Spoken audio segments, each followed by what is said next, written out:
Welcome to Our Interesting Times with host Timothy Kelly, who interviews today's top alternative and revisionist thinkers. May you live in interesting times. Of Our Interesting Times.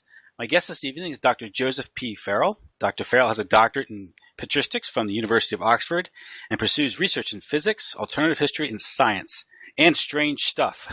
He's the author of many books in the field of alternative research, including The Giza Death Star, Reich of the Black Sun, the SS Brotherhood of the Bell, LBJ and the Conspiracy to Kill Kennedy, the Nazi International, and the most recent Rotten to the Common Core, Public Schooling, Standardized Tests, and the Surveillance State. His website is gizadeathstar.com. Tonight, we're going to talk about a book that I think came out in the spring of this year, Hidden Finance, Rogue Networks, and Secret Sorcery, The Fascist International, 9/11, and Penetrated Operations. Dr. Farrell, how are you doing this evening? Pretty good. Thanks for having me on. Thank you for coming on. Is there anything you want to add to that bio, or get that all No, right? that pretty well covers Okay. it. And I just purchased your Common Core book, so I look forward to reading that. But right now, of course, tonight we want to talk about your book, Hidden Finance, Rogue Networks, and Secret Sorcery. This is a book about 9/11, but it's about so much more. It's sort of a culmination, or at least a kind of an extension of your previous work regarding this strange, kind of sort of this stateless organization, this post-war World War II organization, how it, the Nazi International, how it perhaps had an impact on 9/11. I guess how we want to start the conversation would be on 9/11. Perhaps I think you have a personal experience with 9/11, how you first experienced it, like many people on the television, and you get into your theory with this is that not only is there a level 1 and level 2, which would be the inside job, which would be what many 9/11 truth researchers touch on, you posit the theory of a level 3, a fascist international. Yes. And I guess how to get into this, first let's talk about 9/11, how you experienced it, and get into each level, I guess, and let you take it from there and explain your book. Well, at the time, I was a floor manager in a casino near Tulsa, Oklahoma. I was actually the ranking overnight graveyard shift floor manager. And I had just come off my shift in the morning, gone home. I had a friend staying with me at the time in the guest bedroom, and he was just getting up as I was just coming home and going to sleep. So I went to bed, and he got up and turned on the news, and all of a sudden, as I'm kind of dozing off, I'm hearing from the living room, oh my God, over and over again. And so I finally got up, put on my bathrobe, and came into the living room and said, what in the name of sense is going on? He pointed to the television screen, and I looked, and just as I looked, the North Tower of the World Trade Center was on fire. And just as I looked, the second tower was struck, the South Tower was struck. And immediately I thought, we're under attack. So I stayed up and watched the towers come down. And I began to notice two things. Number one, the meme was already being put out by the what I like to call the lamestream media. That, was there a possibility that the fires could so weaken the structures that they'd come down? And of course, I thought that's nonsense, because for one thing, you were looking at black smoke coming out of them. The fires were, in other words, they were cool fires. They weren't oxygen-rich fires. So I thought immediately, well, that's nonsense. So there's something going on here. And then the towers came down, and I deliberately made myself count. I used my hands to kind of physically count. And I thought, gee, that's near free fall speed. So this is not a conventional collapse. This is some sort of controlled demolition.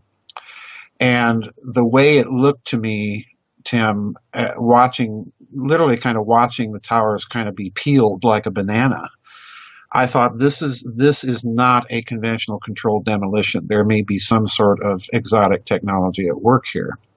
And then, of course, the Pentagon was struck, and we started hearing about, almost immediately, of course, about Osama bin Laden, that this was terrorism. And at that point, having lived through the JFK assassination as a boy, and listening to the ridiculous explanations from the Warren Commission, I was immediately suspicious. I have to be quite honest with you. And I kind of bided my time for several years writing about 9/11 because as the story began to develop, it became very clear, thanks to the great research of so many in the 9/11 truth community, that there had to have been at some point a rogue element within the American national security structure that had either allowed it to happen or planned it to happen. And I actually lean towards the latter view, as a matter of fact. But as they began to speculate that this was a planned false flag operation in order to inject American power into the Middle East, you heard the usual culprits, the Saudis were involved, the Israelis were involved, and so on and so forth. I began to get very suspicious even of that 9/11 truth narrative, because the destruction of the Twin Towers would not have been necessary to project American power into the Middle East. All that would have been necessary would have been to strike those targets, strike the Pentagon, and create the climate of public opinion. So in other words, the Twin Towers destruction appeared to me as a kind of overkill in order to accomplish the objective. So I began to think in terms of, well, instead of two levels to this operation, the public level of the terrorists flying airplanes into buildings, and the deeper level of some rogue element within the American national security structure, I began to entertain the idea that maybe what we're looking at here is an entirely penetrated operation, that there's a third level that may have revealed itself on 9/11 to the second level and created the kind of bizarre responses that we saw in the federal government at that time. And let me give you, if I may, an analogy here of what I'm thinking and why I'm thinking it. Because in any crime, the usual solution that you go for, particularly of crime of murder, is you want to find out what the murder weapon was. And this is where it gets very interesting in terms of the 9/11 truth community, because there's basically four theories out there of what kind of controlled demolition was involved. And of course, the first and most popular theory within the 9/11 truth community was simple, conventional, explosive controlled demolition. And it's crucial here to understand that by identifying the murder weapon, you are to a certain extent able to narrow the list of culprits down. So controlled demolitions would have required building preparation and so on and so forth. And this is where they began to uncover links to the Bush family and the security firms that were involved in the security of the World Trade Center. Then the next theory to come down the pike was the nanothermite theory that was advanced by Dr. Stephen Jones on the basis of evidence that he had found in the rubble of the presence of nanothermite particles.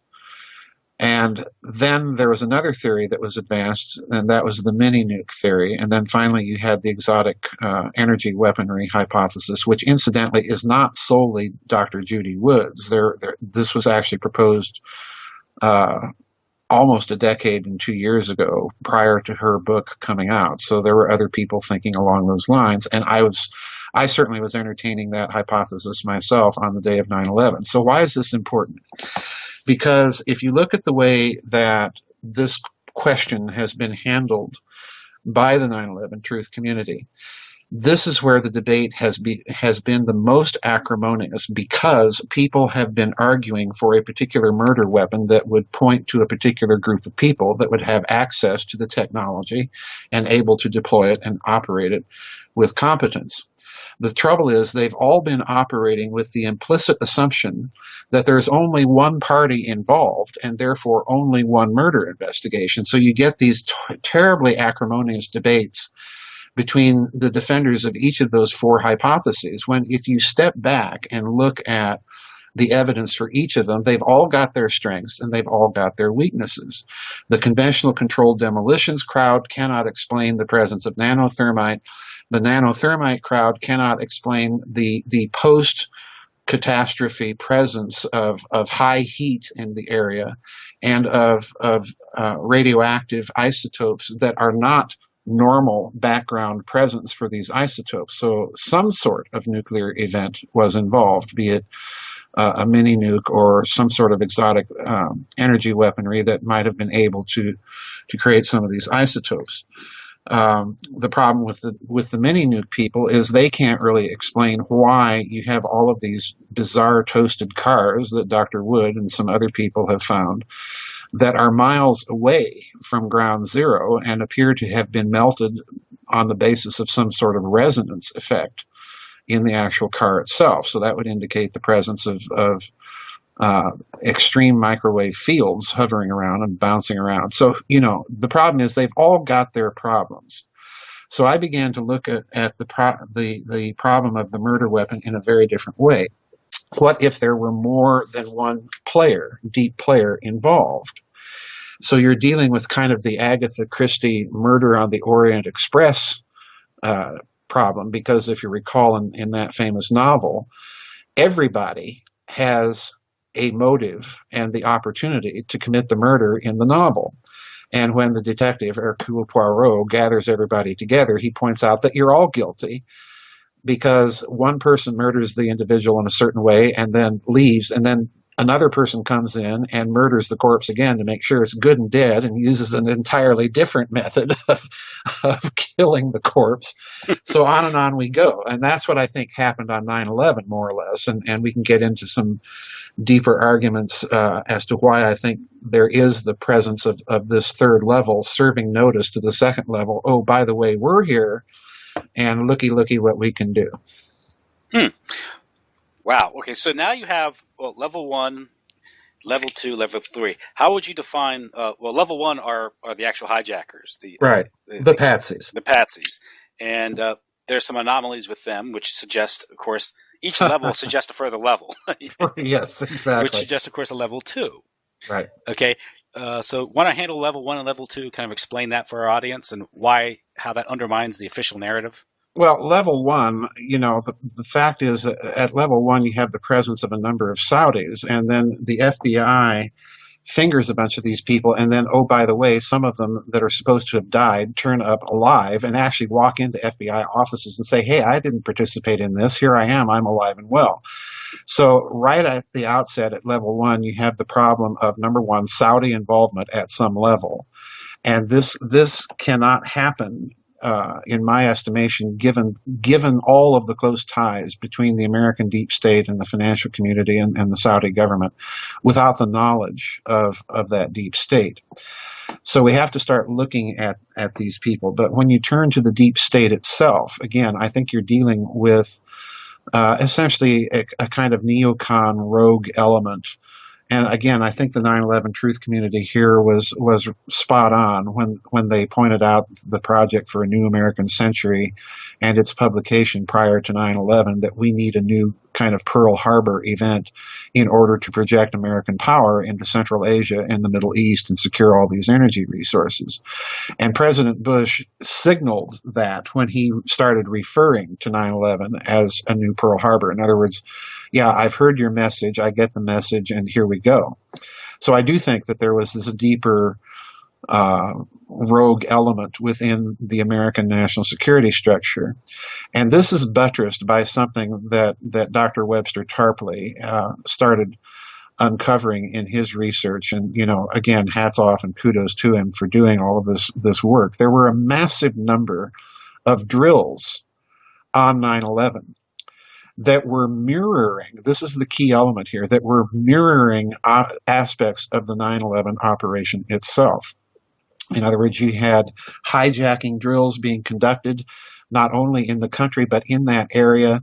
You had security stripping. You had lots of American fighter jets that were removed from the theater to take part in drills either in the Middle East or up in Alaska, and so on and so forth.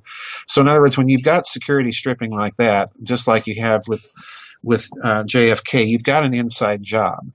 To be able to plan that operation as exact mirrors of what actually happened indicates that you've got a rogue element within the national security structure of the United States. And to top it all off, perhaps the scariest thing was that on 9/11, there was an operation, a drill, involving all of America's thermonuclear forces that were on alert and playing this big, huge war game on 9/11. And that's a key element here to the way I think we have to look for a possible third element here.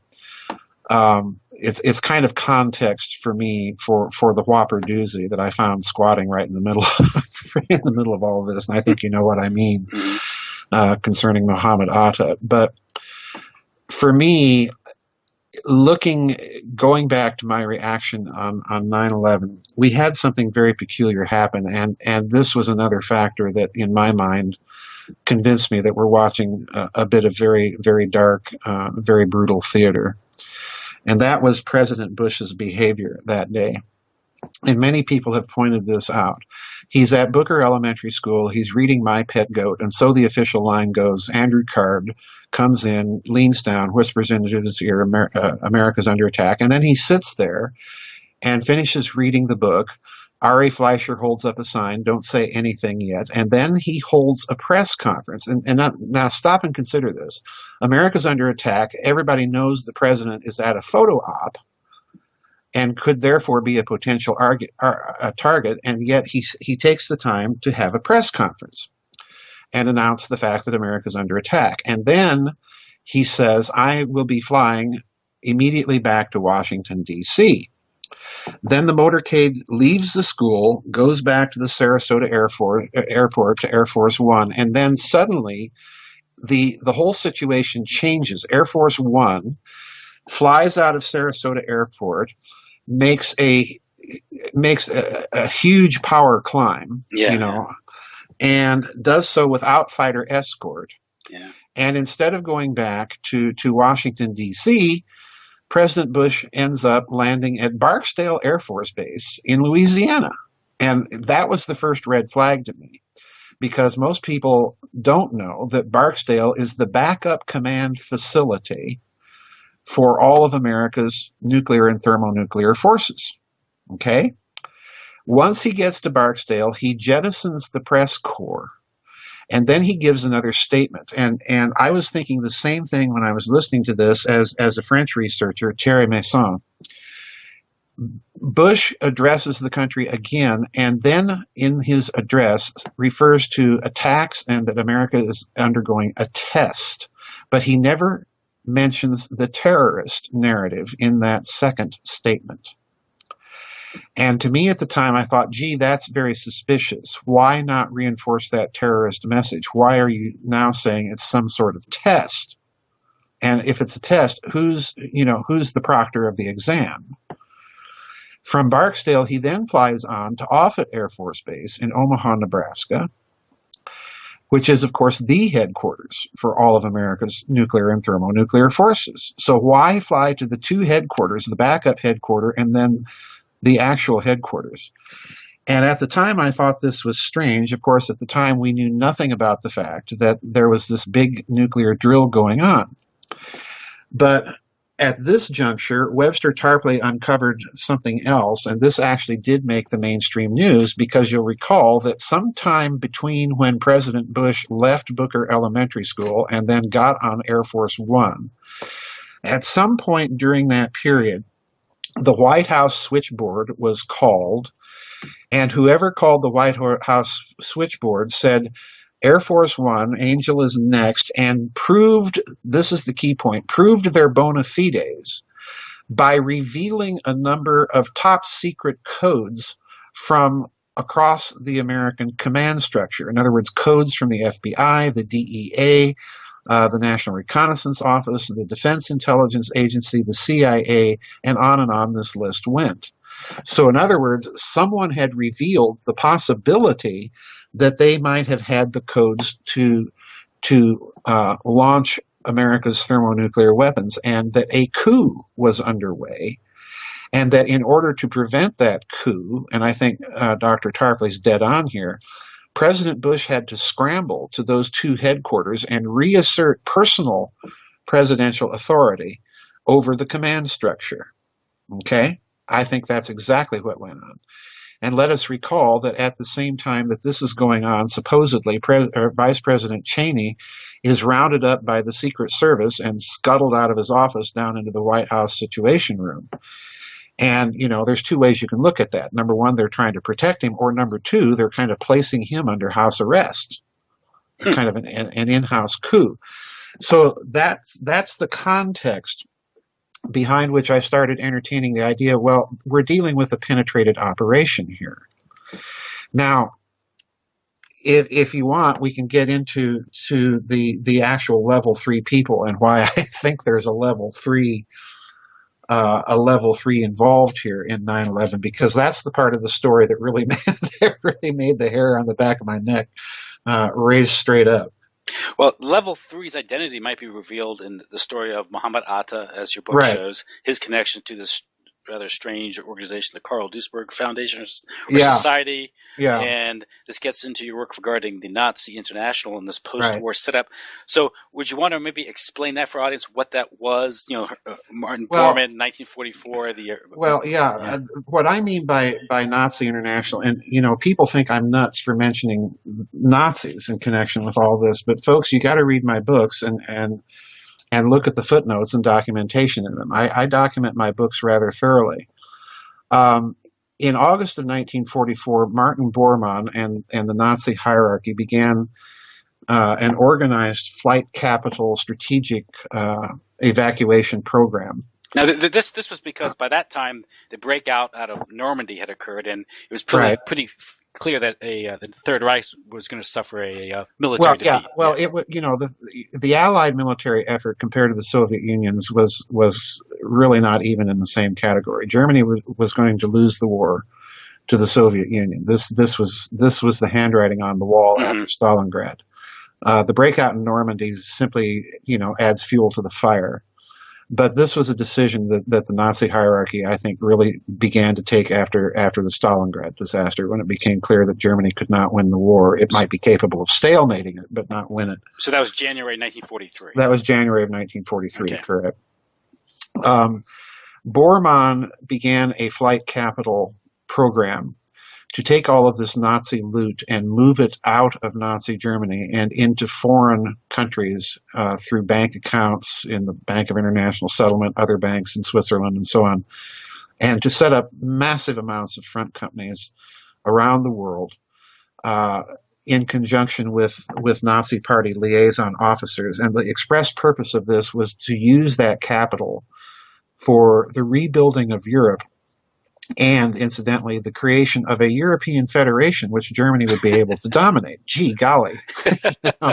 And incidentally, folks, if you think I'm making that up, read my book called The Third Way, because I go into great detail about how the structure of the modern European Union mirrors almost exactly plans for precisely such a thing that were drawn up during World War II and sponsored by the Reichsbank and IG Farben. Okay, so in other words, Bormann set up an international kind of extraterritorial state with its own command structure, with deep financial pockets, and with deep connections to the post-war international multinational corporate world, including some major American and Western banks, major companies, Siemens and so on and so forth. You can think of all these big German companies.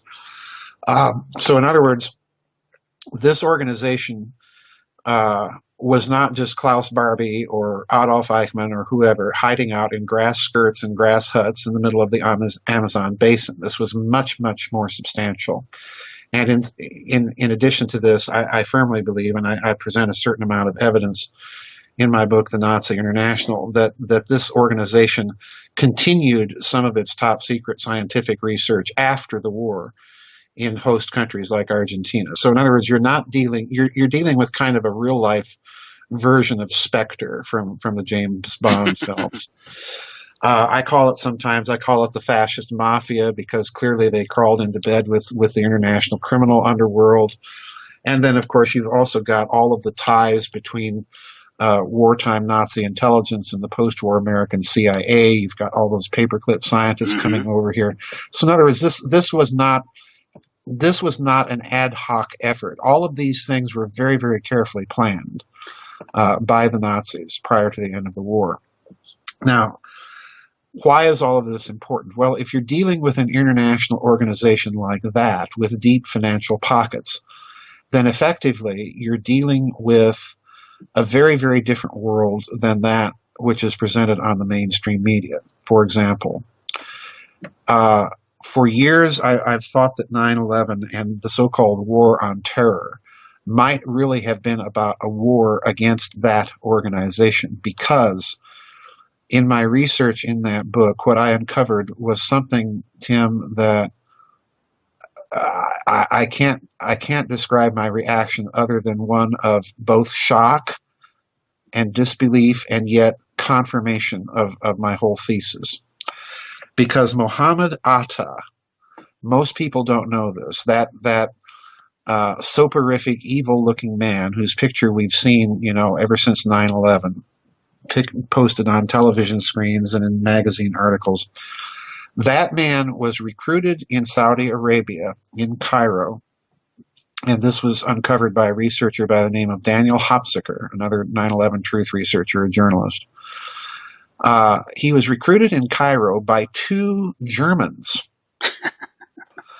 whose names we've never been able to find out.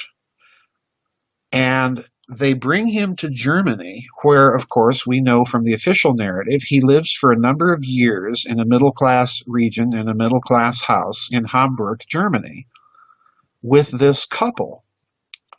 And I thought, well, gee, there's a German connection here. Why is that squatting right in the middle of 9/11 with the supposed ringleader of these hijackers? And then I read something in Hopsicker's book that floored me, because his sponsor there in Germany was an organization, a foundation, called the Karl Duisberg Gesellschaft. And when I read that, my suspicion meter went right into the red zone. Because if you don't know who Karl Duisberg was, he was the CEO of the big German chemicals firm Bayer during World War I. And if you don't think Bayer is big, just recall that it recently had enough cash on hand to buy out Monsanto. Okay, it's a huge chemicals company. But what people have to understand is that Duisberg and Bayer were founding elements of the interwar conglomerate IG Farben. And when you say IG Farben, you're really saying Nazi war machine. It would be like saying Lockheed Martin and Boeing all in one breath, all in one big corporation. Mm-hmm. This corporation, Tim, was so gigantic and so powerful, people don't realize that that corporation didn't stop existing when World War II ended. It was only finally liquidated in 2003. Really? Wow. Yes, yeah, 2003. So. It had so many licensing agreements and patent swap agreements with so many corporations all around the world. It took that long to sort through it all. It was an extraordinarily powerful corporation. And of course, it was a huge technological and financial backer to Adolf Hitler and the Nazis. So when I found Karl Duisberg Society sponsoring Mohammed Atta, the red flags went up, because this precisely moves it out of the region of standard terrorist attacks by pissed off Muslims against the great Satan. This moves it into a whole different realm. So when you turn to Mohammed Atta at the Venice Flight School in Florida, and again, this is all brought out in Hopsicker's book. It's an excellent book. It's called Welcome to Terrorland, if you want to go out and read it. His principal visitors when Atta was in Venice, Florida, at this flight school, were not Arabs. They were not Saudis. They were people with names like Peter and Hans and Jürgen and Wolfgang, who would come over from Europe and visit this guy with piles of money. And Atta himself, of course, by that time knew fluent German. He spoke French. He even spoke Hebrew, So in other words, this guy doesn't look like your typical radical Muslim. This guy looks more like an intel agent from somebody. Now, what really got me here, Tim, was two things that were said by Prime Minister Tony Blair after 9/11, and then something that was said by a Russian economist before 9/11.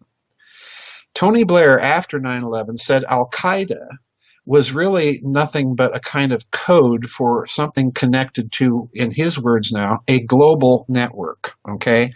But he never specifies what that network was. But he's telling you right there that you're not dealing with a state actor in the typical sense. So in other words, right there he's telling you that there is a level 3 beyond any rogue element within the American deep state.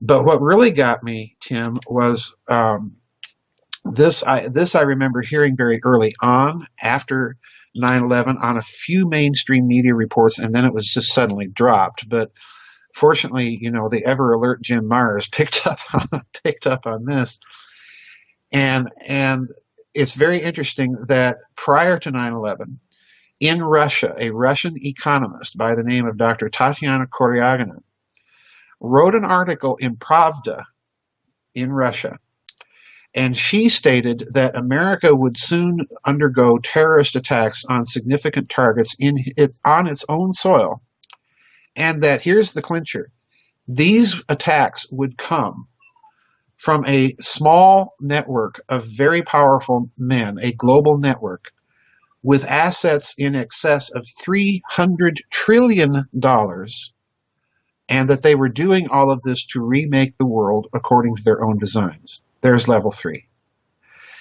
And if you look at that and then connect the dots back to World War II, to this post-war Nazi strategic evacuation plan that literally scattered itself around the globe, scattered massive amounts of money around the globe. $800 million, for example, in 1945 dollars, in accounts controlled by Juan and Evita Perón, just in Argentina. That's in 1945 dollars. That's an enormous chunk of money. And this is being spread all over the globe.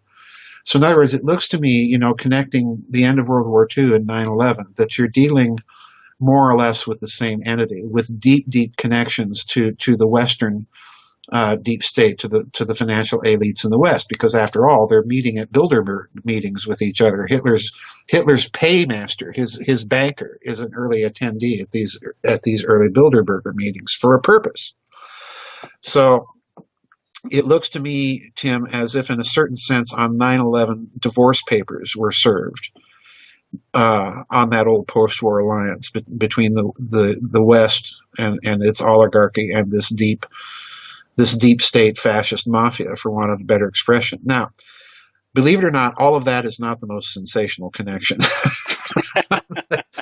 that I uncovered looking into all of this. Well, first, the Carl Duisberg Society established, I think, in 1949. Yeah, it was established in 1949. What is its function? Well, on the surface, its function is to sponsor good feelings, good relationships, poor students, and multiculturalism, and all this wonderful stuff. Okay, it sounds like some sort of like spying intel operation or something. Exactly. That's precisely. This is a nice front for the old IG Farben corporate spy network. That's really all I think it is. Yeah. Why else would Bill and Hillary Clinton and Henry Kissinger and Zbigniew Brzezinski and Helmut Schmidt and all these people be sponsors of that society? Well, or more like maybe even like the Rhodes Scholarship, right? Where it's it's kind of like the same thing there. Yeah, it's similar thing. Yeah, it's a cutout. It's a front. And this may be an invidious comparison, but I think it might be spill out the viability of your theory regarding the Nazi International is that you don't need a state to be powerful, influential. A good example would be perhaps the Zionist influence prior to the establishment of Israel was this transnational financial empire, right? Yeah, it's the same sort of thing here. Yeah, exactly. It's not just the Zionists doing this; it could be anybody. Yeah. You've got enough money and connection. Okay. So you're looking at something like this. But the real key for me that there is a profound fascist international involvement with all of this is a Swiss banker by the name of François Genoud. All right. François Genoud was the banker of accounts after World War II, handling all of those Nazi accounts for this post-war Nazi network in Swiss banks after the war. He was a bankroller of Otto Skorzény's International Terrorism Conference in Barcelona, Spain, in the late 60s and 70s. All right, and Otto Skorzeny, if you don't know, was Hitler's favorite SS commando that retired to a very cushy existence in nationalist Spain after the war, hosting these terrorism conferences with people like Yasser Arafat, people like this in attendance. Yeah, this is isn't he also one that plucked Mussolini from his captors? Oh, sure, yeah, he was the guy that rescued Benito Mussolini.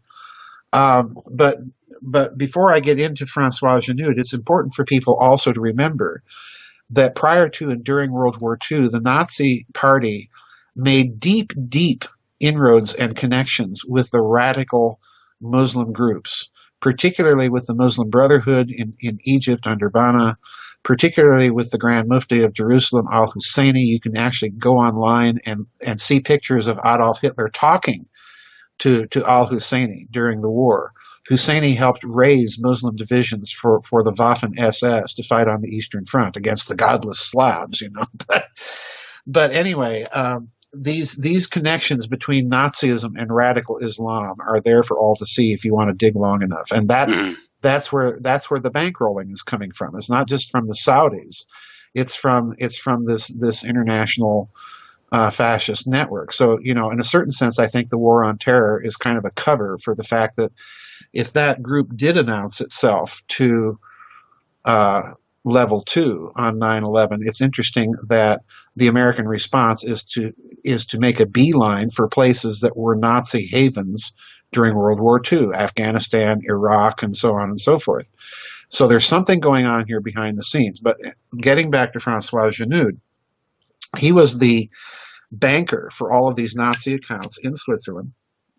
He was the fundraiser for Otto Skorzeny and his international terrorist summits and so on and so forth. He helped establish the financial basis of this post-war Nazi international outfit. And here's the key clincher. He was also the banker for the Bin Laden family. Wow. And yeah. And he was also the guy that talked the Bin Laden family into making Deutsche Bank their bank of choice. So stop and consider this, folks. Now we have a prime mover and financial shaker of Nazi money and loot and this organization after World War II, all the way up to his death in the early 1990s. And he's also kind of the ex officio financial agent for the Bin Laden family. And doesn't Deutsche Bank link directly to 9/11 through A.B. Brown? Yeah. Deutsche Bank links directly to 9/11 through A.B. Brown, Alex Brown, and in other ways, because Deutsche Bank was heavily involved, as was the German national airline Lufthansa, in all of those puts and shorts. And who was the assistant or executive director of the CIA at the time? Oh, golly, you've got me, Krongard, I think. Yeah, Buzzy Krongard, who used to work for A.B. Brown, right? Yeah, exactly. So, you've got German, or rather, I should say, some sort of international fascist Deutsche Bank fingerprints all over this. And suspiciously, the other thing I bring out in the 9/11 book is not only the fact that Deutsche Bank's computers, as the Twin Towers were actually being struck, Deutsche Bank's computers were taken over for about 7 seconds, according to some of their employees. They didn't know where this came from, and a bunch of stuff was downloaded during the actual attacks on the Twin Towers. But even more interesting, oh boy, I forgot what I was going to say. Was it Alan Dulles? No. It was something else about the German fingerprints all over 9/11. Okay. The other interesting thing that I found was that it was a German firm that had been hired to go in and remove all the hard drives from the computers that were still remaining after the collapse of the World Trade Center. That's right, Convar, right? Yeah, Convar, and to try and recover data. Now, why a German firm, folks? Don't we have the FBI laboratories that can do this? Yeah, we do. That's what the FBI is supposedly for. Don't we have American firms that can do this? Well, yeah, probably. So why do we have to hire a German firm to come in and do this? Again, there are huge pointers to some angle of German involvement in this that nobody wants to look at. And the other clincher for me here about level 3 and possible Saudi international global fascist mafia involvement, if you will, in all of this, is the fact that there were a few countries warning us in almost a way that conveys the impression that they were alarmed and trying to ring the alarm prior to 9/11. There were the Israelis, of course, warning us. Suspiciously, Saudi Arabia did not, but virtually everybody else did. Egypt tried warning us. Jordan tried warning us. The Israelis tried warning us. The Russians gave us a warning. And guess who? The Germans. So somebody's trying to warn us that there's something that's going to come down. And again, this is ignored. And I think the only way that you can get that kind of ignorance is that you have people on the inside working it to at least ensure that the attacks happen to pull off their agenda. And then voila, the Twin Towers come down when they don't really need to, and they come down in such a way as to indicate that whoever brought them down, you're dealing with another player, because they have some pretty sophisticated technology at their disposal and they know how to do it. This is why I think the question of how the Twin Towers came down and those 4 hypotheses is an indicator that you're dealing with different players. And the second level conspirators would have gotten the message as those towers came down. Exactly. Yeah. Now, one thing you want to mention is Francois Janut is I read also, you said that he also was the person who put Alan Dulles in contact with General Karl Wolff, SS. Yes, that's correct. In Switzerland to negotiate. Yes. This post-war, the paperclip, this sort of post-war marriage. Yes, exactly. You call it. Exactly. And so this third level, Nazi internationalist, fascist international marriage with the post-war national security state, and of course this is the early days of the Cold War, right. Just before the Cold War starts.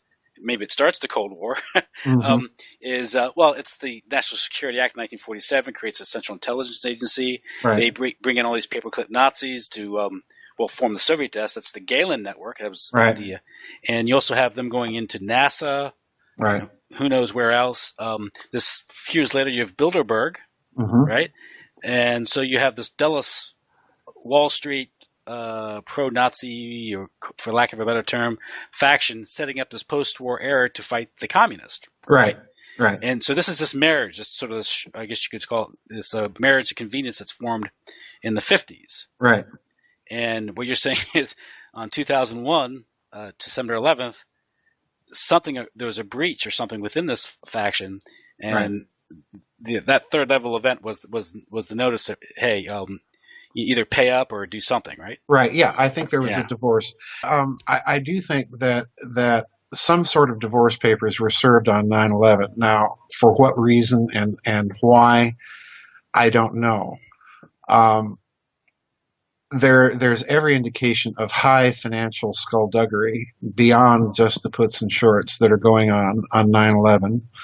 And we only have to look at the fact that the Pentagon was conducting some sort of investigation, the Office of Naval Intelligence, as a matter of fact, that was conducting some sort of financial investigation into some very, very high financial crimes involving about $240 billion worth of fraudulent securities that were set to clear that week. And wonder of wonders, on 9/11, the Securities and Exchange Commission suspended normal securities clearing regulations. And under normal regulations, you cannot substitute one set of securities for another in clearing. But when they suspended the regulations, of course, that rule went out the window. So those fraudulent securities may have been taken completely off the books and destroyed, and something else substituted in its place. So there is evidence of some sort of financial skullduggery going on way beyond just the puts and shorts that were placed on the stock markets. Wasn't that linked to the economic rape of Russia in the 90s? Yes. That's the story, and that's why this is a very, very big story, because of course we had the Russian warning about all of this prior to that. We had, of course, the rise of Vladimir Putin inside of Russia that took out basically the financial oligarchs. And when you read into that story, you find all sorts of connections, detailed connections with the Western financial elite, and in particular with Harvard University and the Harvard Endowment. So There's all sorts of connections here that are lying in the background of 9/11. But to kind of give you my usual apt summary of what I think may have happened, we did strike some sort of deal with the fascist devil at the end of World War II with all of these Nazis. And ultimately, that meant we were striking a deal with Martin Bormann. I don't think that hideous man died in Berlin. There's every indication from Argentine sources that he was alive and well and in control of this post-war outfit for some time after World War II. Isn't there a canceled check drawn from Chase Bank or something with his name on it? Yes. There was. Yeah, this was something that was uncovered by Paul Manning. He was an old CBS reporter and journalist, a close personal friend with Ed Murrow. The sort of pre-Walter Cronkite. And Manning investigated Martin Bormann's survival after the war in South America. And he writes in his book that he discovered that a check for a couple of $1 million had been cleared had been drawn on accounts at Manufacturers Hanover and Chase Manhattan Bank, and then cleared through Deutsche Bank in Buenos Aires, and the check was signed with Martin Bormann's own signature. What does that tell you about our banking system, folks? And I make the joke that, if you're making deals with this Nazi devil at the end of World War II, when you're dealing with Martin Bormann, you're dealing with Dick Cheney without the warmth and charm. You're dealing with a real Don Corleone here, and not only that, he's got the intelligence network and knows where you live, Mr. Rockefeller. And it also shows he also has the Israelis on a short leash too. Right? This guy's in bed with everybody: the Israelis, the Saudis, you name it. Yeah. This is a pattern that shows up again with this Nazi banker Francois Genoud. So, it becomes pretty clear to me that there's an avenue of investigation with the 9/11 story that even the 9/11 truth community has either not been aware of or has not followed up, or perhaps deliberately not followed up. It's a huge sinkhole of a story, and it demands that you connect so many dots. I suspect that that's the reason why. Well, I think the pitfall when you're looking at these things is you reach a certain level and the explanation is adequate, and it maybe it confirms. You get confirmation bias, perhaps? Well, it's a confirmation bias. I think you're correct there. Yeah. But I think the other thing is that many of these researchers, Mr. Hofstadter, the man that wrote Murder in Terrorland or something, or Welcome to Terrorland, I'm sorry. I don't think that he may have known really about what the significance of Mohammed Atta being connected to a society named for one of the founders of IG Farben really was. Yeah, he's just pointing out the fact that the connections are there, and this is weird. Yeah, this is weird, and we don't need to go any further. But when you dig further, you uncover this huge rabbit hole, and you're thinking, you've got to be thinking, any normal person would, that when you're looking at all this, you're thinking Nazis. Yeah, it's like a bad movie. Yeah. It's like a bad Hollywood B movie. Yeah, precisely. There's like a Nazi base in some island somewhere that you undercover. Right. I mean, it sounds so ridiculous until you actually see the documentation for it is really there. That's when it becomes very serious. Well, that and also you realize a lot of these bad movies or novels, like the Bond novels, are based on reality. Yeah, exactly. That's always the disconcerting thing about all of this. We're watching something play out here, I think, Tim, that's very interesting. And if we suspend our normal reactions and disbelief for a moment, let's look at the Ukraine here for a moment. When this country, and I have no bones about saying, when this country overturned a legitimately elected government in the Ukraine, and I'm old-fashioned, in English it's the Ukraine, not simply Ukraine, folks. When we did that, we brought into power in Kiev a group of people that had deep connections to the World War II Ukrainian fascist movements. All right. So Moscow is entirely correct here when they've been pointing this out. But here's the thing that really got me. There's a Russian economics advisor that's very close to President Putin by the name of Sergei Glaziev. And he wrote an op-ed piece about 2 years ago during the kind of the height of the Ukrainian crisis. He wrote an op-ed piece about 2 years ago in which he said, and I'm quoting as close as my memory will allow me here, that our problem isn't the Nazis in Kiev. Our problem is the Nazis in Washington, unquote. And he meant it. You read that statement in the context that he's writing, and he's not resorting to rhetorical hyperbole or mere rhetoric to make a point. No, he means what he says. Mm-hmm. And, put that in context of Tatiana Koryagina's statement, Prime Minister Tony Blair's statement, and there's something about 9/11 that looks very, very different than the standard narrative and war on terror and rogue elements in the American deep state. You're looking at something very, very different. And that's why I think, it's important to mention all this. People have to start looking at this in a very deep way. I mean, we've just, to give you a little teaser here, we've just been through not an election in this country, but I think really a referendum. And it's interesting that referendum's results were called on 11/9, which is kind of a reversal of 9/11. Yeah. So we've been living for, about 30 years under the aegis of this globalist neocon Bush Clinton faction cabal. And, you don't need to dig or scratch very long to find connections between the Bushes and the Nazis. That's what's so strange about this, to wrap your head around this, because you have this neoconservative, which is largely Jewish, right?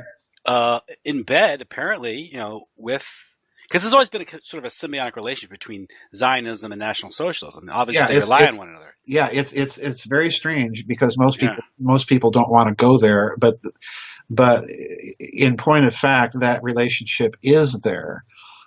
There's a wonderful book out by a fellow by the name of Christopher Simpson called Blowback. And if you don't believe me in terms of this relationship between the interwar Zionists and the Nazis, he points it out very clearly. There was a Zionist kind of guerrilla leader. We would call him a terrorist now. Back then they were guerrillas, by the name of Farrell that was leading a Zionist insurrection movement in Palestine called Haganah. Think of it as kind of the Zionist equivalent of Hezbollah or Hamas or something like this. And, committing acts of terror against Christians and Muslims and even other Jews in the area, to drive the agenda. Yeah. And Feivel Polkas was trained by the SS at special training camps in Germany.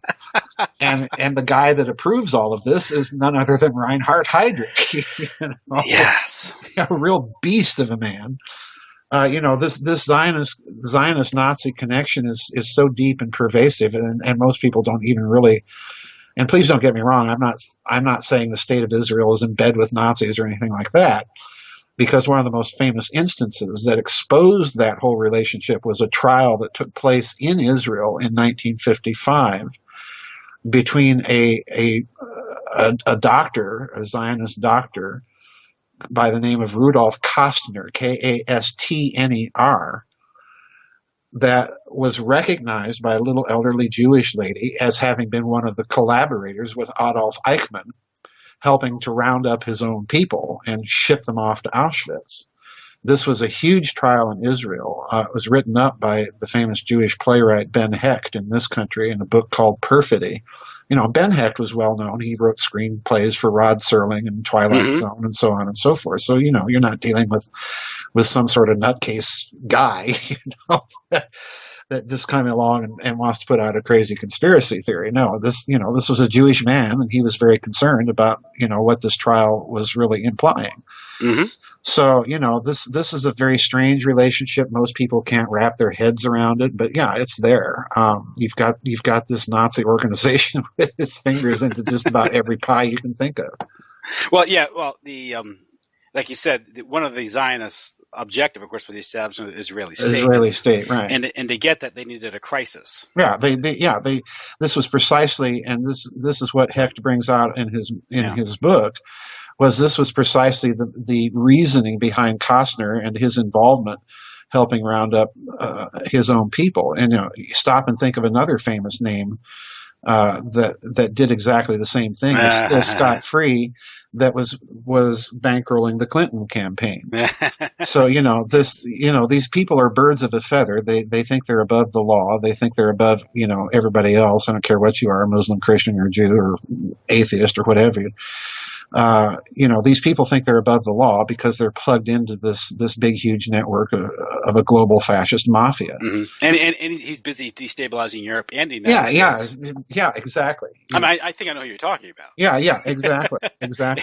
And he's whether it's Black Lives Matter or I think even some of the white nationalist movements. Well, he's the Emperor Palpatine of the age. He's the dark Sith Lord of the age, creating chaos and crisis just to further his own personal power and wealth. But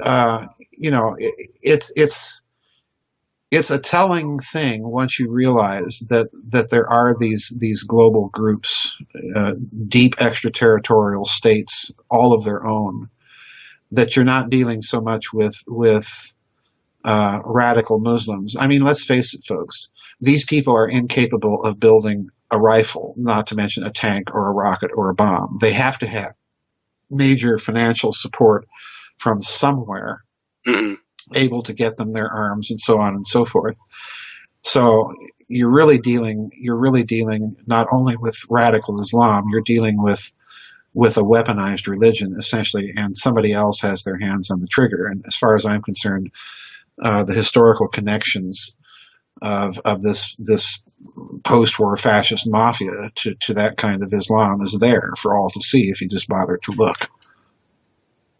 Now, and one point you make out is that this organization, we tend to think of the world in terms of nation states, governments, right, politicians, and corporations. Right. Yeah. Now we're dealing with sort of this transnational corporate setup.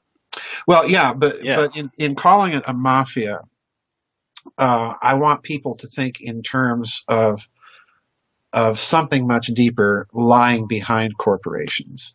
And don't get me wrong, I'm not saying that transnational, multinational corporations are not a danger to our God-given rights and freedoms, because they are. You won't find the Bill of Rights in any corporate charter, and quite frankly, I think they need to be. Mm-hmm. But the real problem is and the reason I use the term mafia is you're dealing with something that lives behind corporations and that relies on personal networks of trust and uses corporations themselves as fronts. I mean, the CIA does this all the time, so it shouldn't surprise us that you can have other types of organizations doing exactly the same thing, penetrating institutions in key positions and using them for their own benefit. And in calling it a mafia, I have another objective in mind, and that is I don't want people to be thinking I'm trying to advance some sort of grand unified conspiracy theory where, the Masons are behind it all, or the Zionists, or the Jesuits, or the international bankers, or the Nazis, or so on. Because it is a mafia. Everybody has a seat at the table, and they can sit there and sip their brandies and smoke their cigars and kiss each other's rings and plot world domination, while at the same time out on the street they're shooting at each other because they all want to be the faction in control at the end game. Mm-hmm. So, in other words, I'm not trying to advance a big grand conspiracy theory here. I'm only concerned with what I see in the evidence surrounding the 9/11 events themselves and what they might imply. The world is run by a criminal syndicate with various factions, and I think you referenced it in some of your interviews, if not in your book, I don't recall, but basically it's the scene out of The Godfather. Yeah, exactly. Right, where they're meeting at the table, and The Godfather reveals so much how the world really works. If you see that movie or read the book, or more people have seen the movie. And that's how it functions. And you have various factions, whether it's the Atlanticists, Anglo-American Zio faction. Now, what you reveal is this third level in 9/11 would be this Nazi faction, which was attached largely to the Anglo-American faction because of the Cold War. But the Cold War ends, right? Right. So then we have 9/11. So that might explain why it went down when it did. Yeah. The operating parameters of this group of people after World War II was precisely to stir up as much tension between the East and West as possible, because strategically that gave them, and more particularly Germany, maneuvering room. So it's very interesting to watch American moves on the diplomatic chessboard in recent years with that backdrop in mind, because it's been the old geopolitical maxim, beginning with the British Empire in the 19th century, that above all, you must prevent a Russo-German rapprochement, because you're dealing there with two enormous powers. Germany doesn't seem to most people to be a power, but for crying out loud, Germany has basically the fifth or fourth largest economy in the world, depending on which list you consult, on a population base of about 80 million people. So in other words, per capita, this is just a titanic economic powerhouse. And as we know all too well from history, as a matter of fact, you can take that little powerhouse economy and turn it into a pretty sophisticated military in a very short time. And Russia, as we know, is a power simply by dint of the fact that not only is it a major technological power, a major industrial power, but it's a power simply by the sheer landmass that it occupies. It's placed on the map. It has genuine strategic depth that few countries in the world can claim. So you must prevent that rapprochement at all costs. Well, what do you see the United States doing? Interestingly enough, it's positioning bases now in Eastern Europe, precisely between Russia and Germany. Mm-hmm. And I think the reason here is that behind the scenes, this is what they really want to prevent. And as long as they can do that, they can keep that German dominance of Europe, or so they think, more or less in check. I don't think that's going to last, quite frankly. Well, like NATO, NATO was keep Germany down and Russia out. Yeah, Zbigniew Brzezinski, in his book The Grand Chessboard, Tim, writes something very interesting, that NATO was as much about how to deal with the vexing problem of power politics in the 20th century. And he comes right out and says, and that is how to deal with German power. Those are his words, not mine. One thing that's interesting, if you look at the broader historical view of all this, is German power. I think you can make the argument that was that was blowback, because German power developed out of the Napoleonic Wars, which was the French Revolution, which was a British Freemasonic project. Well, yeah, this you raise a very good historical point here. Yeah. Bonaparte really was responsible for the eventual rise of a unified Germany. In other words, he just kind of threw Cardinal Richelieu's warning about, France should never allow a unified Germany, because if it does, France will no longer be the dominant power of Europe. And Bonaparte, when he invades Prussia and Austria during those various wars from 1803 up to 1807, he unifies several of the small German states in the Rhineland area, Rhineland-Westphalen.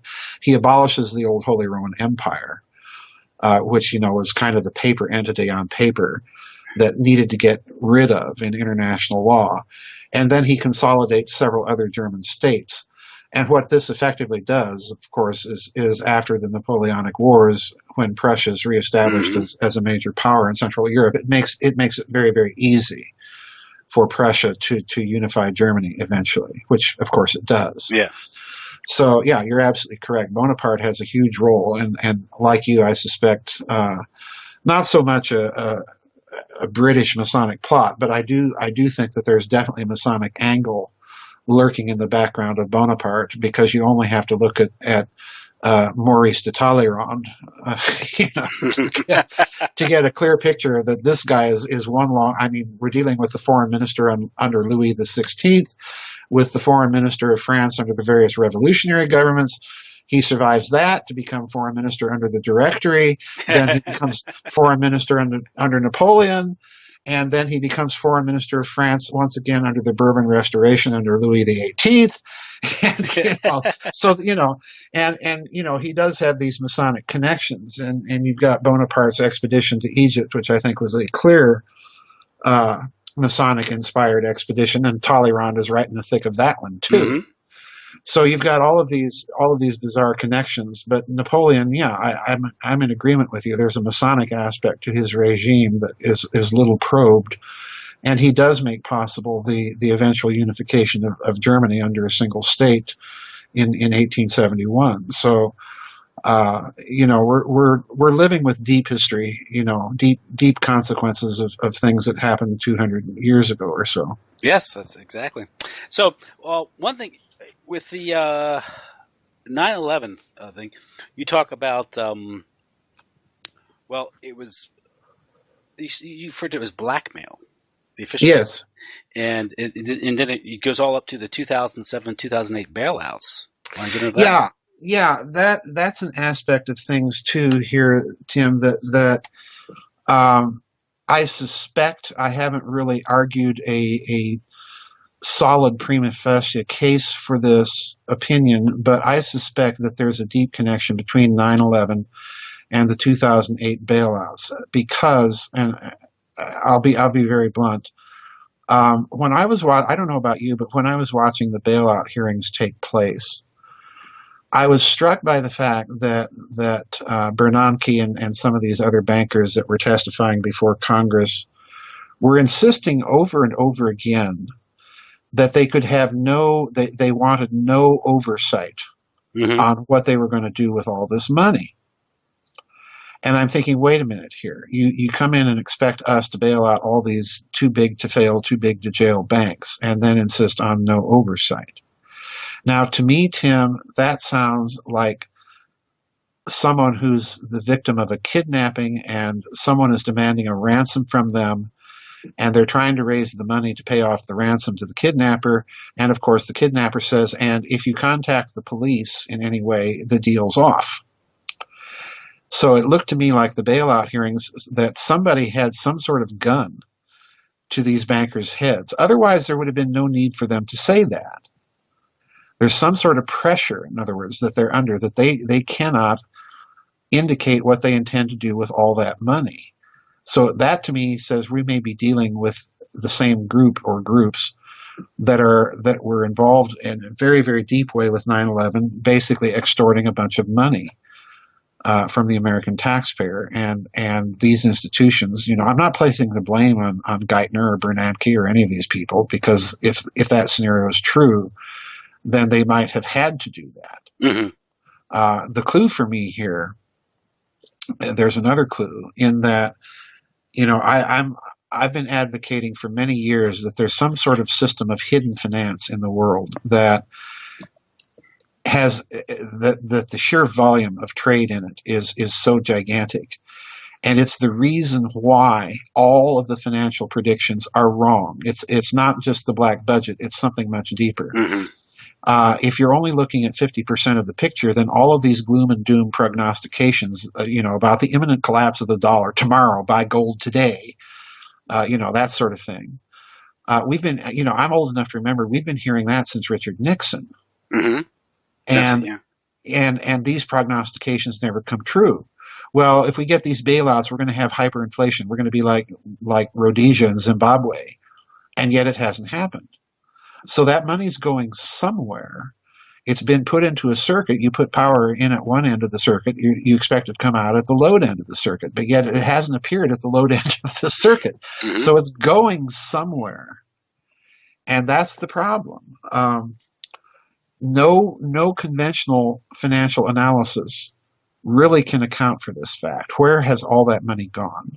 And this traces back to post-war with the Yamashita's gold. Yamashita, yes, exactly, it does. I covered that story, and at this stage, Tim, I should tell people that my books are all kind of interlocked. Reading the 9/11 book will take you back to other books that precede it that I've written, because they're all very, very deliberately interlocked. You can read them in any order you wish. but you'll discover that they're very carefully interlocked with each other. And part of that story has been this hidden finance system that I think has been put into place at the end of World War II, involving, as you mentioned, General Yamashita. He was a Japanese general. They called him the Tiger of Malaysia. He was an extremely capable tactician and operational commander. And he was placed in charge by the imperial government of the Philippines prior to the American invasion. And he was put into there for the express purpose of coordinating all of the vast amount of loot that the Japanese were quite literally suctioning out of Asia and Southeast Asia and China, and then transshipping it back to Japan. When the American submarine campaign became so dangerous to that effort, the Japanese decided to store a bunch of that loot at secret locations around the Philippine Islands, and General Yamashita was kind of put in charge of that. We tend to think of the Nazis, scouring Europe and collecting all sorts of loot. But I can tell you without exaggeration that the Japanese effort kind of made the German effort look clumsy and inefficient because the Japanese were so incredibly thorough at the amount of loot of all kinds that they were sucking out of Asia and bringing back to Japan. A great deal of it in the form of bullion. And this is where the story gets very interesting, because that bullion, when the American authorities were made aware of it after World War II, through all of the previous estimates about the amount of bullion in the world, silver, gold, platinum, you name it, into a cocked hat, because there was so much of it. So that's led me to conclude that they kept this a state secret, and in fact, that's what Truman did. He insisted and authorized the recovery of as much of that loot as possible, but he made it top secret, so that in effect it became a hidden slush fund of money in the hands of the National Security Council after World War II that quite literally put the American intelligence community in the banking business. And there's your hidden system of finance. And that's a bad idea. And that's a hugely bad idea. Yeah, because what it effectively did is you now have so much hidden money awash in the system that no one is taking account of. Vast amounts of wealth in the system, vast amounts of power, but they're all hidden. No accountability, no oversight. No accountability whatsoever. No. And isn't it interesting that, of course, going back to the Bushes, that Prescott Bush was what? Well, he was in the banking business. Mm-hmm. And who ends up as director of the CIA eventually? Well, George Bush. And incidentally, it was Nixon that brought him in. Mm-hmm. So you've got all of these banking connections, and then you've got this hidden slush fund. And let me be very clear, folks. You're dealing in billions of dollars back at that time, beginning with World War II, that by today could, due to interest and leverage and so on and so forth, and securities based on all of this stuff, could easily represent a huge hidden slush fund in the trillions of dollars. And once you've said that, then you have to ask the question, well, what was all of this for? And the standard answer is usually that, well, it was for funding covert operations against the communist bloc. But trillions of dollars far exceeds any monetary requirements of covert operations, no matter how big they might be. So what's the real use that this is going for? And my suspicion has always been that it has gone for the development of very exotic technologies that have been kept completely off the books, which brings us, of course, back to 9/11. Yeah. And the hypothesis that perhaps it was some sort of exotic energy weapon that may have brought the Twin Towers down. And that, incidentally, is my favorite hypothesis, wacky as it sounds. And what can you, as Catherine Austin Fitts says, what could you do with unlimited money and unlimited manpower? What exactly. What can you achieve with this? You could achieve a lot, and besides that, just the interest on a pool of money like that could fund and run a global government, mm-hmm. which of course has been their objective. They've just been handed 2 rounding defeats lately. They're not going to give up, but I do think that the course now has to be toward a different sort of globalism, because this centralized model, if you look at the past 30 years, has been a colossal, stupendous failure. Yeah, one thing I'm hoping, I don't want to get off track here, but one thing I'm hoping is that perhaps the apparent rebellion within the national security state against Hillary Clinton was a representation of a faction within the ruling elite that are less insane and want some retrenchment and some normalcy. I think that's exactly what you see going on. The retrenchment, I think, is represented in the fact that Trump wants to lower corporate tax rates and bring manufacturing back to this country. Well, Trump is a clever enough businessman to know that those corporations have trillions of dollars in their offshore accounts that they have not used, because there's really no safe place for them to invest it. If you remake the business climate here, I think what you're going to see is all of that money beginning to hit in ways that are not going to be just used for financial capitalism, but for actual equity capitalism. In other words, for production. Real production, yes. Yeah, I think that's what, looking at all of these dots that I've been trying to connect over the years, I think that's what you're looking at. Yeah. Because the centralization model hasn't worked and isn't working. So I think they're going to experiment now with a much more localized nation by nation sort of federalism. So I think in the long term, time will tell if that's a correct hypothesis or not. But that's what I think we're looking at. Now, with 9/11, one of the most fascinating and disturbing parts of the book, I think, was near the end, when you talk about. Well, actually, before I get into that, I want you bring in, of course, this penetration. That was probably enabled by the Promise software. Yeah. I want to get into Promise software a little bit, and then we'll move on to maybe the more occult aspects of 9/11, and we'll close out with maybe linking it to other events like the JFK assassination, how these events are these deep state events all relate to one another. Well, the Promise software, I'm sure most of your listeners are probably aware of what the Promise software was. This was software that was developed by the Inslaw Corporation during the Reagan administration. And the purpose of the software, ostensibly, was to be able to provide a software platform that could read the databases of the Department of Justice cases as they were working through the system. So they created a software that, in effect, could read any database in any computer language. In other words, this was an extraordinary, especially for that time, an extraordinarily powerful and sophisticated computer program. Now, the scandal began when the Department of Justice quite literally stole the software from William Hamilton and his corporation and began to adapt it secretly through the Wackenhut Corporation, allegedly, through the CIA, allegedly, and so on and so forth, with various back doors. And then the software was sold to foreign countries with those back doors in it.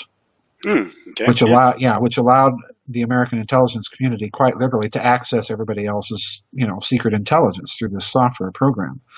The problem is, in my opinion, those same back doors can work against you.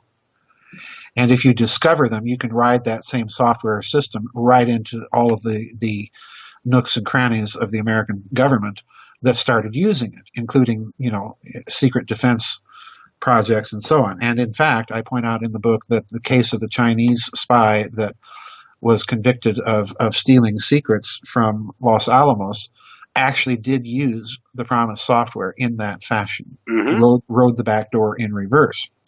So I strongly suspect that when you had those phone calls to the White House switchboard during 9/11, revealing the presence of a group of people that had access to all these secret code names, that you were not, contrary to the hypothesis of Dr. Tarpley, dealing with moles in those organizations, which you certainly could have been, but that you might also be dealing with extremely expert cyber warriors that simply rode the program and uncovered all of those codes.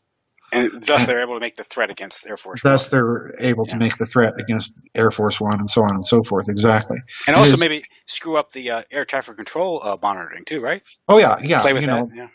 We had drills, as I said before, of hijacked airplanes, and those drills did include false radar blips on the air traffic control radars, deliberately as a part of the drills. So imagine now, if you have a hacking capability, you can add a few extra radar blips, or take a few of the radar blips we added out. So in other words, we're seeing all this attention on cyber warfare right now. Mm-hmm. I think that in itself is blowback and fallout from this whole Inslaw Promise scandal. That's what I think is happening.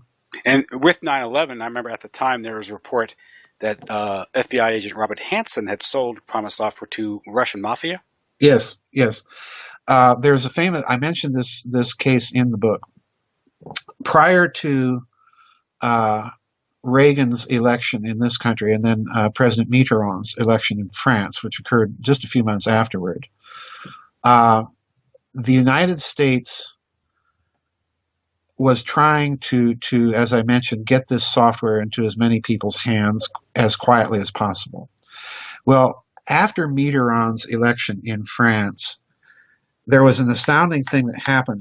A Russian KGB colonel, Ipilitov, I think was his name, presented himself to the French and defected, offered himself to be a double agent inside the KGB. And this colonel was so highly placed that he had access to the KGB's technology shopping list. And the French ran this mole for several years. The French DST ran this mole, probably the biggest mole in espionage history, inside the KGB for a number of years. When Mitterrand and Reagan first met in Ottawa, Canada, Mitterrand asked for private time with President Reagan, and he shared that secret with President Reagan, that France was running a mole, and a big one, and had the KGB's entire technology shopping list. In other words, that list alone told both the French and the Americans what the technological vulnerabilities in the Soviet Union were. It gave us a very clear picture. But Reagan, in turn, decided that this was too good of an opportunity. We couldn't pass it up. So he turned that file over to one of his national security people, a fellow by the name of Gus Weiss, who decided that, we're going to take advantage of this. We're going to give the Soviets exactly what they're shopping for. We're going to contrive a way for them to steal or buy some of these computer software products on the black market, which they did. And I suspect some of it was this Promise software or Promised Influence software with all these back doors in it that were sold to the Soviet Union. And as a result of that, they used that software at one point to blow up a Soviet natural gas pipeline. It was visible from outer space. It was a huge explosion. They used that software quite literally to start sabotaging the Russian infrastructure. So there's a lot of cyber warfare that has been going on back and forth between these two countries. As a result of that explosion, the Russians almost immediately set up an entire branch within their security structure to start studying cyber warfare, cyber defense, and so on and so forth. And they've become very, very good at it, as most people know. You've had strange events recently, that explosion of the power plant in Murmansk just a few days ago. I think this whole cyber war thing is gearing up in a major way, but I do think that there is a Promise connection to it. Yes. Now, would that suggest another level of intrigue to the Hansen spy case? Oh yes, absolutely, absolutely. Or we to infer from that maybe he was a triple agent? He could have been, absolutely. You in the world of espionage, you're dealing with a hall of mirrors. Yeah, I mean, he could be. Well, who knows? Sure. I just thought that was interesting. Yeah. Of course, the way it was treated in the media was he sold it to some Russian mafia figures who gave it to Osama bin Laden.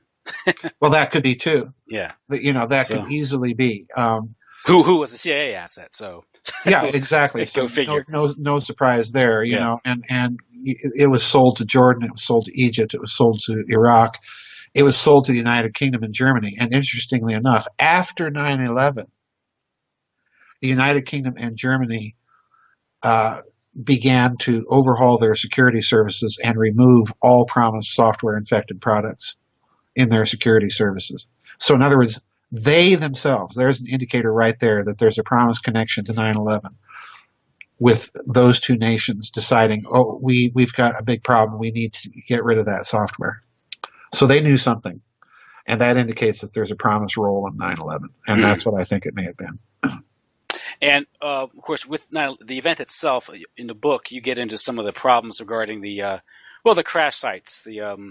Of course, the fact that there's a lack of wreckage at all the principal crash sites. Yeah, big problem. Yeah.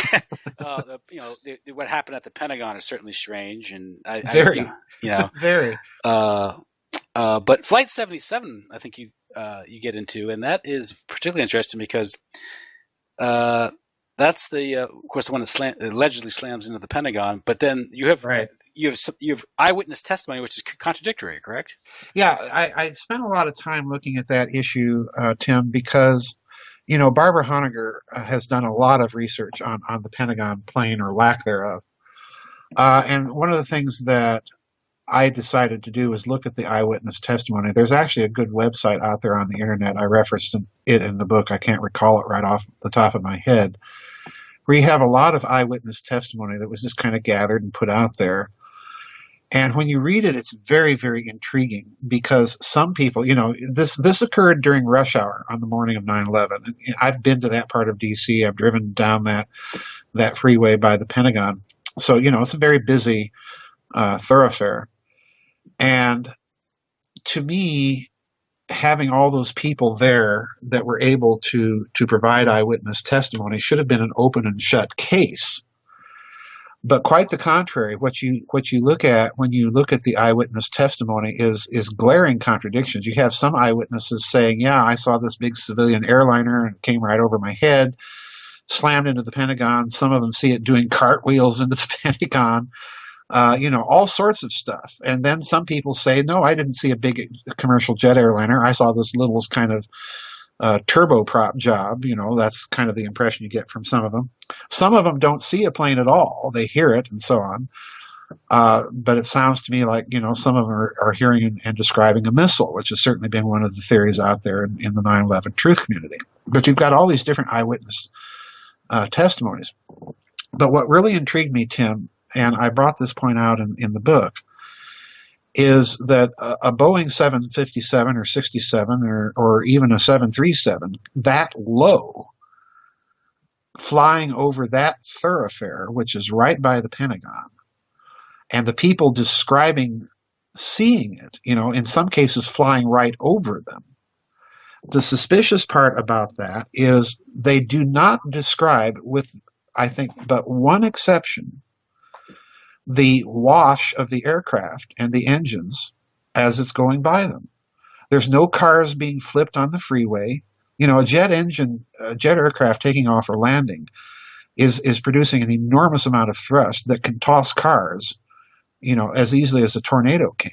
Mm-hmm. This is why you don't stand behind jet aircraft when they're taking off or landing. This is common sense. This is why they're able to take off. This is why they're able to take off, folks. Because they're putting a big plane up in the air. Yeah.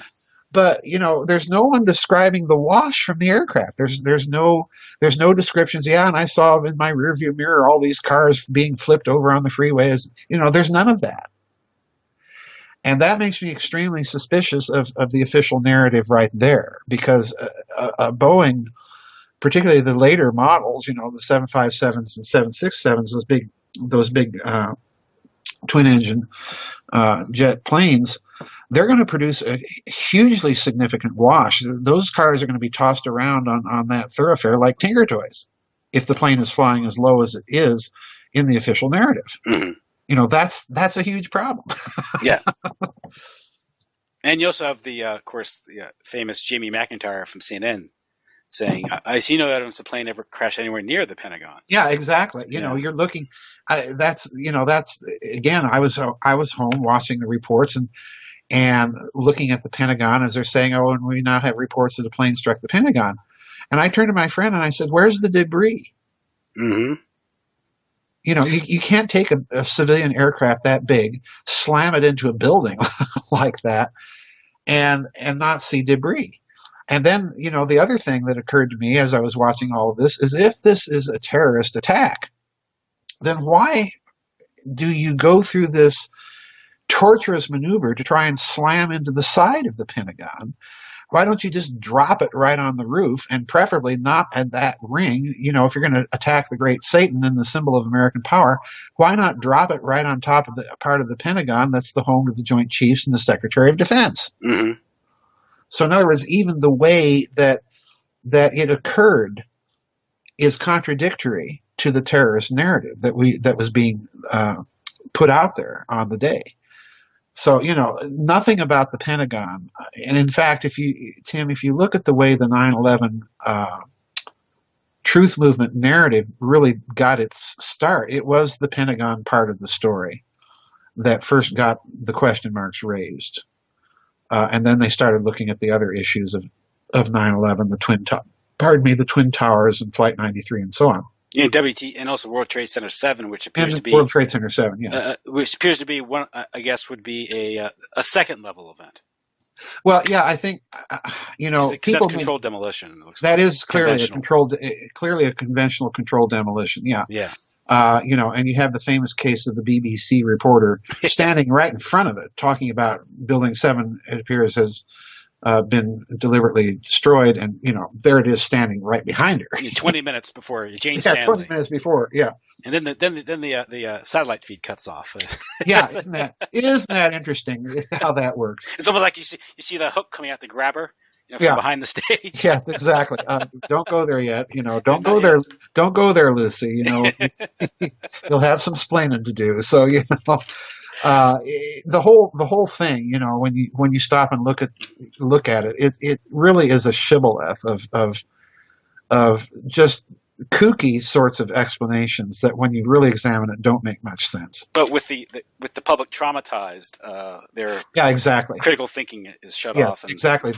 You create trauma to shut off the critical thinking faculty. This is what people really need to grab onto, is when you hear stories like this beginning to break on news.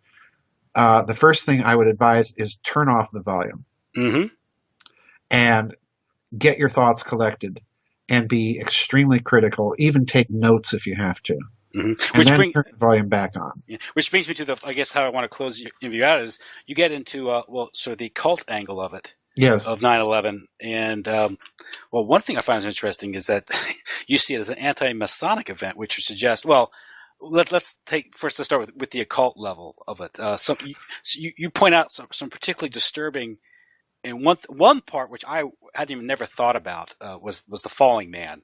But then you draw that comparison, the hanging man, which I went wow when I saw that. Yeah. What that suggests. But go ahead.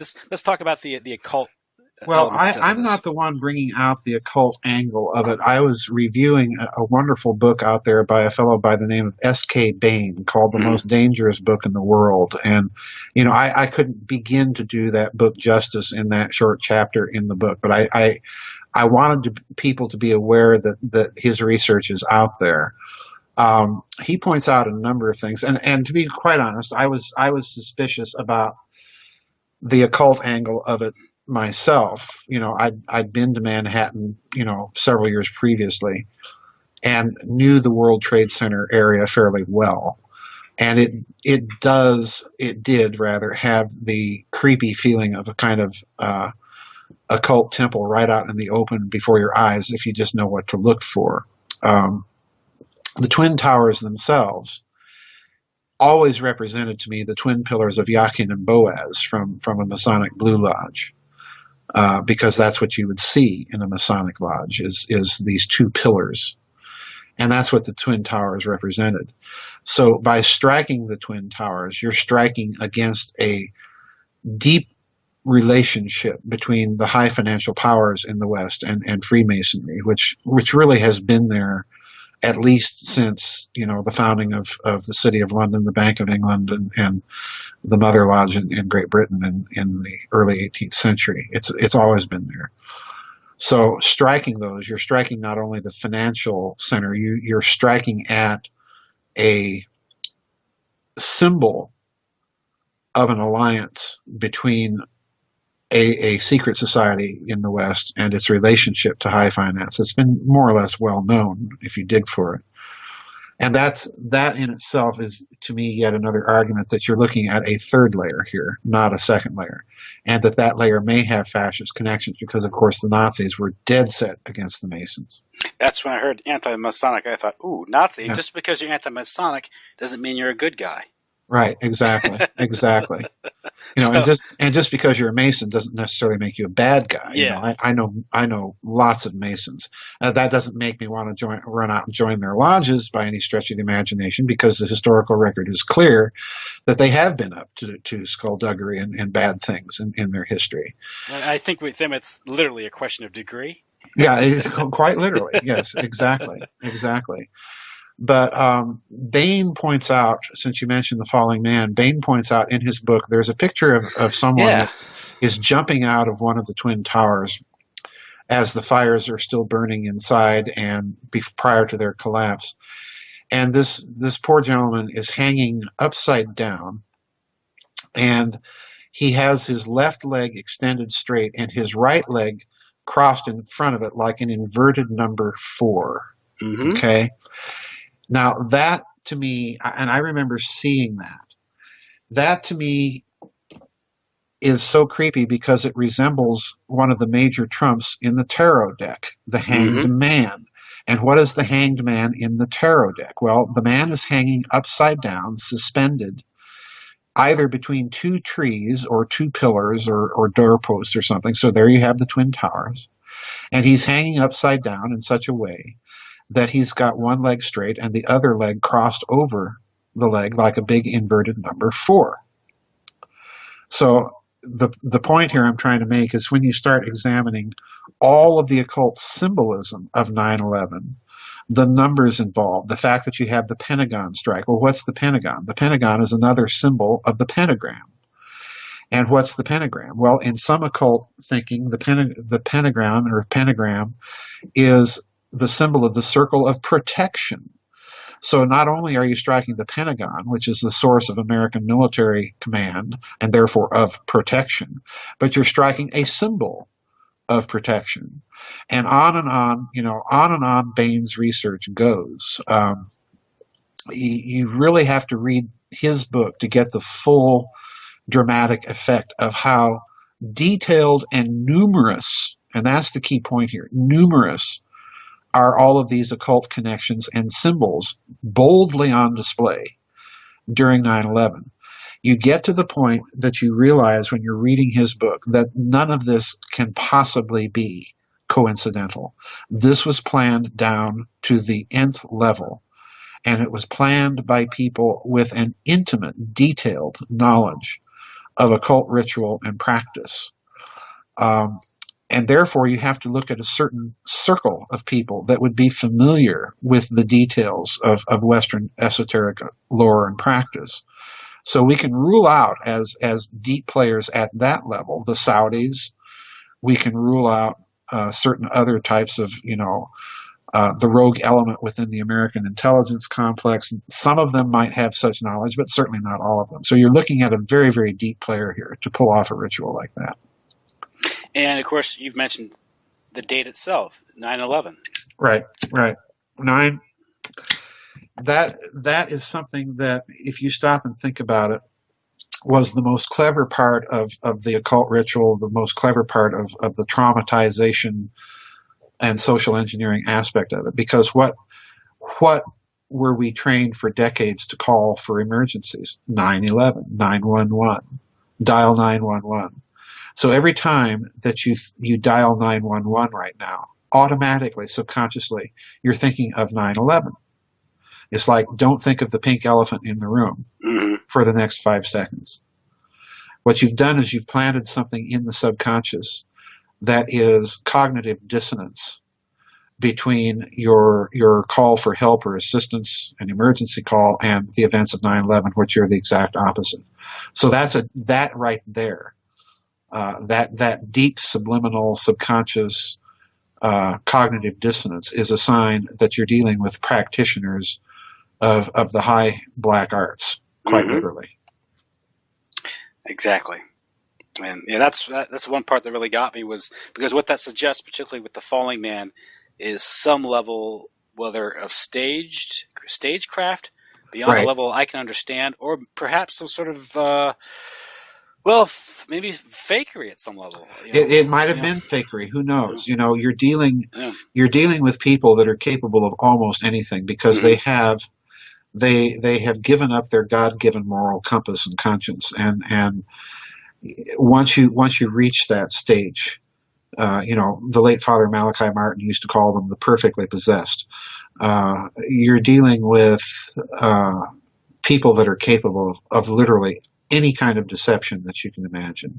Mm-hmm. So whether that unfortunate individual was real, or if somebody threw a dummy out, or it was photoshopped, the point is, regardless of what the actual reality or lack thereof of that picture may be, the picture itself is there and has become a part of the ritual. That is, again, classic social engineering occult practice. And Classic. such a prominent thing, 'cause I think there was a documentary called Falling Man, wasn't there? The Falling Yeah, Man. I think you're right. So it became a prominent, a thing It of became, that day. it became a meme in its own right. Wow. So, well, Dr. Farrell, I want to thank you for spending so much time with me. Looking at the sheer volume of your work, you're obviously a very busy man. Yeah. Yeah, and you've done several interviews. You mentioned you did a few interviews today already, and you spent so much time with me this evening. I really appreciate it. Well, you're more than welcome. Thank you for having me on. And thank you. And perhaps sometime in the future, I'll give you a break, of course, but I'll send you an invite after I get through your Common Core book. I'd like to discuss that with you. So Sure, absolutely. I really appreciate it. I want to wish you a good night then. Yep, you too. Thanks for having me on. Thank you. Bye-bye. Bye-bye.